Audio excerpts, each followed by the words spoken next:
சத்யா, என்னடா பிரச்சனை உனக்கு? ஏய், ஒன்றை தாண்டா கேட்குறேன், நிமிர்ந்து என்ன பாடுறா.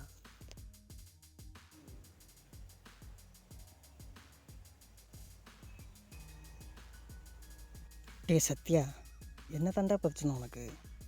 வாயை திறந்து பேசுடா. நீ அமைதியாக இருக்கிறத பார்த்தா எங்களுக்கு தாண்டா பயமாக இருக்குது.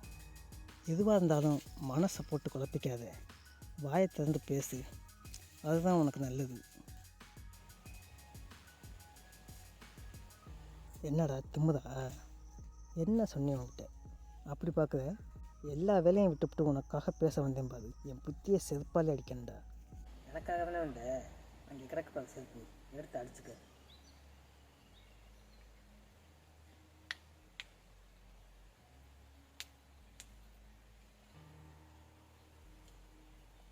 ஏண்டா, உனக்கு என்ன தாண்டா பிரச்சனை?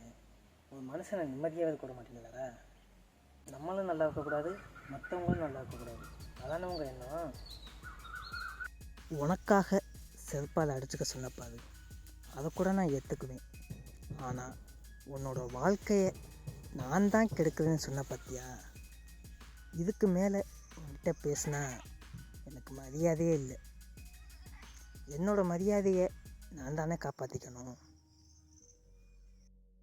இதுக்கப்புறம் என்னோடய வாழ்க்கையில் சத்தியங்கிறவனே இல்லை.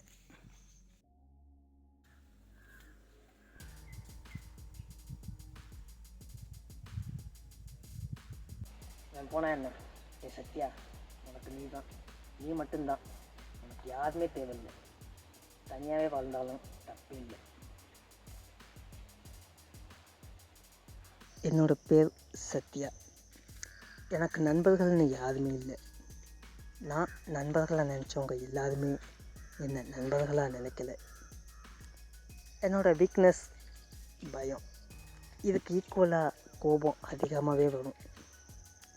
இதுக்காகவே யாரையுமே என் கூட நெருங்க விடவில்லை. தம்பி நான் உயிரோட தான் இருக்கேன். மனுச்சனப்பா.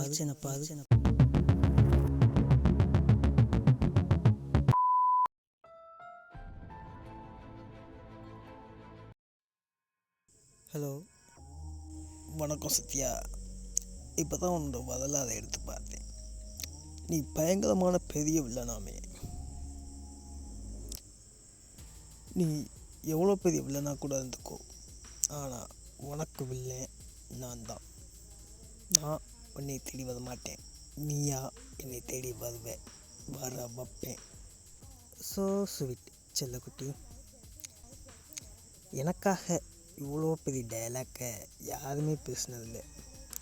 ஃபஸ்ட் டைம் நீங்கள் பேசியிருக்கீங்க.